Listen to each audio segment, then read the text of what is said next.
Magandang araw po sa inyong lahat. Nandito po muli ang inyong kaagapay sa Elementary Mathematics, Lito sa Imurin, para maghatid po ng video lesson na maaaring makatulong sa inyo sa inyong pag-aaral, sa inyong tahanan. Lalo na po ngayon, umpisa ng pasukan, medyo maraming pagkansela ng klase dahil sa masamang panahon. So, pwede kayong mag-aral kahit nasa tahanan lamang ninyo. Sa araw pong ito, ang lesson na aking ibabahagi ay tungkol sa finding the GCF or the greatest common factor. Paano ba natin makukuha, makukompute yung greatest common factor ng mga given number? Simulan na po natin. Ayan po ang title natin, Finding the Greatest Common Factor or GCF. Ano po ba ang GCF? So alamin muna natin yung pinaka-konsepto ng greatest common factor sa wikang Tagalog or Filipino. So pag sinabi natin greatest, pinakamataas, no? Hindi lang basta-basta mataas, pinakamataas. No, nasa superlative degree siya, no? Factor, pag sinabi nating factor, yan yung number that we multiply. So getting the rules of reciprocal, masasabi na natin na yung factor ay number na pwedeng i-divide. And then pag sinabi naman nating common, no, pwede sa lahat ng given number. So ibig sabihin, sa isang paliwanag ng greatest common factor, tandaan marami pong pagpapaliwanag yan. So isa sa naiisip kong madaling paliwanag ay pinakamataas na number na pwede mong i-divide sa lahat ng given number. Yan po ang konsepto ng greatest common factor. At marami pong paraan para makuha ang greatest common factor ng mga given. Naglista po ako ng ilan.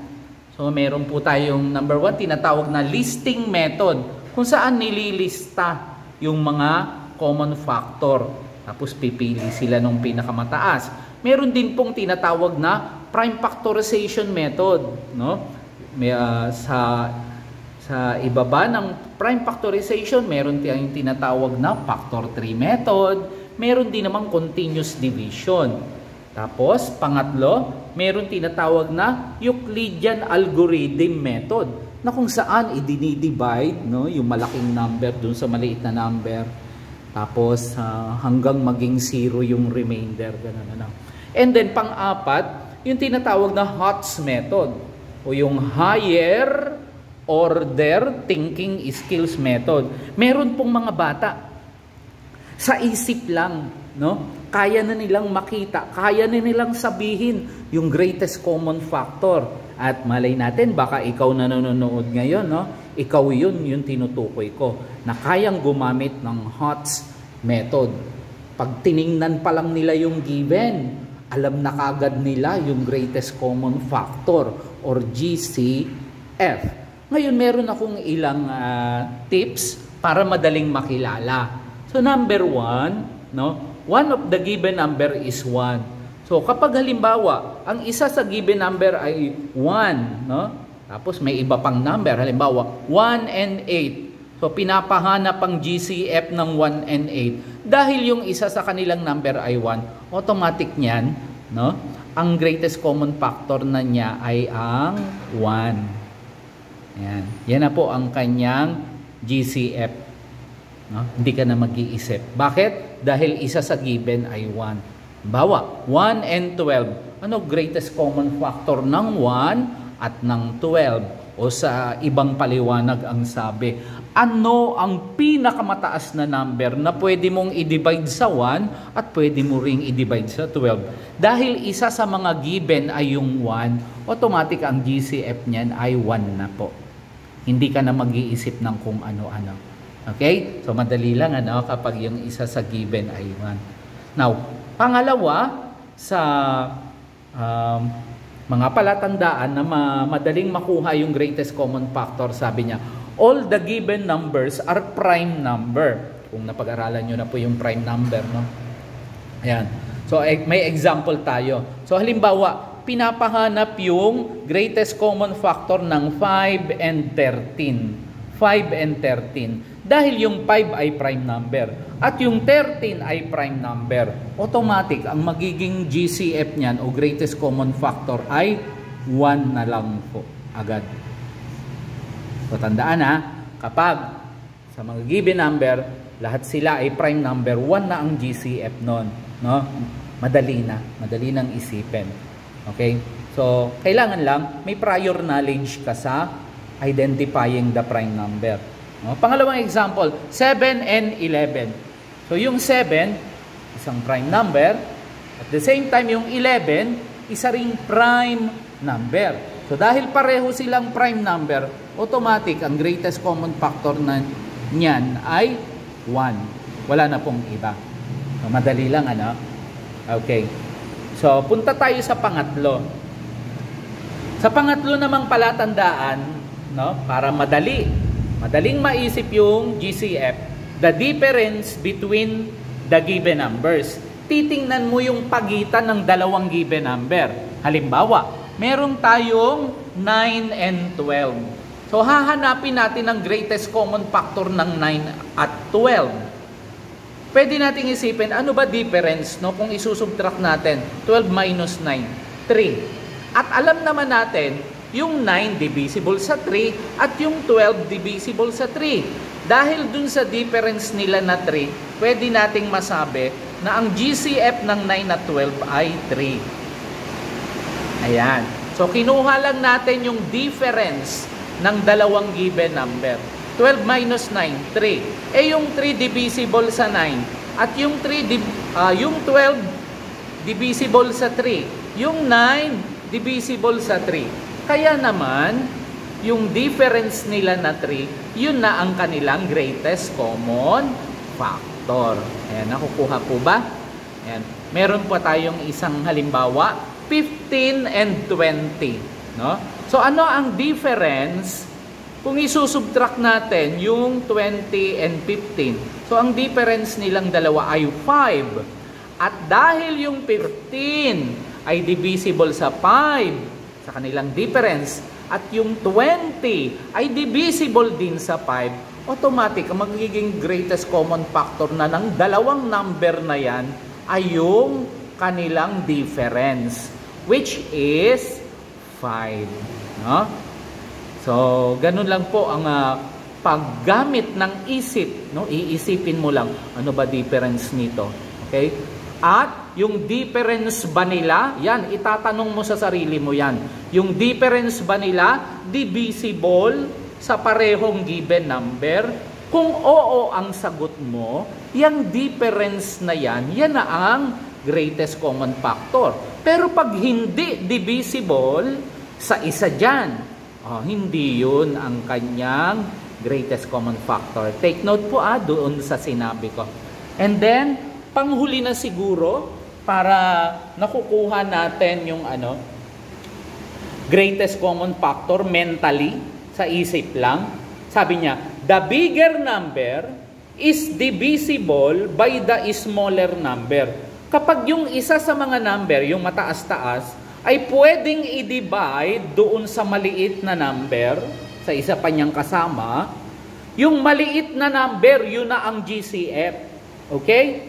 Example natin, number 1 example natin, 5 and 15. Yung 15 po ba pwedeng i-divide sa 5? Our answer is yes, no? Definitely. Kasi 15 divided by 5 is 3. Wala pong remainder, eksakto. So, ibig sabihin, kung nadidivide mo yung malaking number sa maliit na number, itong maliit na number, yan na po ang kanyang GCF o greatest common factor. Nakuha po kung bakit 5? Dahil yung 15, pwedeng i-divide sa 5, eksakto, walang remainder. So, itong mas maliit na number, ang ating naging greatest common factor. Okay? At panghuling halimbawa, so So meron tayong 20 and 100. Ano ang greatest common factor ng 20 and 100? No? Okay. So iisipin natin, yung 100 ba, etong malaking number, pwede bang i-divide dito sa maliit na number? Oh yes, pwede. 100 divided by 20 is 5. Exact. Without a remainder. No? Or zero remainder. Dahil pwede siyang i-divide, etong maliit na number na 20, yan na po ang ating greatest common factor. So, posible pala na isa sa given ang maging greatest common factor natin. Basta, yung maliit na number ay pwedeng ipang-divide dito sa malaking number, no? Na walang remainder, eksakto dapat. So, yung maliit-liit na number, yan na ang ating magiging greatest common factor. Ayan. Balikan po natin yung paggamit ng isip, no? Ng higher order thinking skill sa pagkuha ng greatest common factor. Una, kapag ang isa sa given ay 1, automatic ang GCF nun 1 na rin. Kung naging fraction yan, unit fraction, 1 na kagad ang GCF. Okay? Yan. Number 2, kapag naman lahat ng given ay prime number, naku, wag ka na mag-isip-isip, automatic ang greatest common factor nun ay 1 na lang. Kapag lahat ng given ay prime number. So, dapat pag-aralan nyo muna kung paano nakikilala yung prime number. Okay? Sa iba kong video lesson, pwede nyo yung panoorin. Number 3, tingnan nyo yung difference ng dalawang number. Kapag yung difference ng dalawang number ay pwedeng i-divide sa kanilang dalawa, kagaya nito, 9 and 12, ang difference nila 3. At yung 3 na yon, no, yung 9 pwede i-divide sa 3, yung 12 pwede i-divide sa 3. Therefore, yung difference nila na 3, yan na ang greatest common factor. And then, yung 15 and 20, ano ang kanilang difference? 5. Yung 15 ba divisible by 5? Yes. Yung 20 ba divisible by 5? Yes. Therefore, yung kanilang difference o pagitan na 5, yun na ang kanilang greatest common factor. And then, pang-apat, kapag yung malaki-laking given number ay pwedeng i-divide sa maliit na given number, so, yung maliit na given number ang magiging greatest common factor. Kagaya sa 5 and 15. So, yung 15 pwedeng i-divide sa 5. Kaya, ang greatest common factor ng 5 and 15 ay 5. At 20 and 100, ano ang greatest common factor niya? Dahil yung 100 ay pwedeng i-divide sa 20, automatic.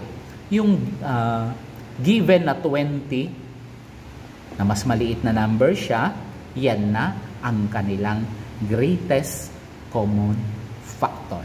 Okay po? Ayan. So, para tingnan natin kung may natutunan kayo, no? Magbibigay ako ng example. Tapos, subukan yung sagutin dyan sa inyong lugar, kung saan man kayo naroroon, no? So, halimbawa, meron tayong 4 and 6. Ano kaya ang greatest common factor ng 4 and 6? Sa madaling salita, ano ang pinakamataas na number na pwede mong i-divide sa 4 at pwede mo ding ipang-divide sa 6? So, ang sagot natin ay 2. Very good. So, ang greatest common factor natin ay 2. Ayan. So, paano natin naisip na 2? Yung common difference, yung difference nila. No? Kung ima-minus mo yan, 6 minus 4, 2. At yung 2, yung pwedeng ipang-divide sa 4, pwedeng ipang-divide sa 6. Kaya 2 ang GCF. Isa pa pong example. Halimbawa, 30 and 15. Ano kaya ang greatest common factor ng 30 at 15? Sige nga, gamitan nga natin ang higher order thinking skills. May sagot na kayo? Kung ang isinagot nyo ay 15, then you are absolutely correct. No? Bakit naman 15? Kasi yung 30, kung mapapansin nyo, pwedeng i-divide sa 15 exactly na walang remainder. Kaya, ayun na, nasasagutan natin ang greatest common factor by using our higher order thinking skill. Isip-isip lang ang ginagamit. Ayan. So, sana po may natutunan kayo sa video lesson na i-share ko ngayon. Kung medyo nalalabuan pa, pakiulit lang po ng panunood itong ating video lesson. No? Yan. At sa susunod, gagawin naman natin yung iba pang paraan ng pagkuha ng greatest common factor. Tandaan, maraming paraan. Pipili ka lang kung saan ka nadadalian. Maraming salamat po sa inyong pakikinig at salamat sa Diyos sa kanyang bigay na karunungan.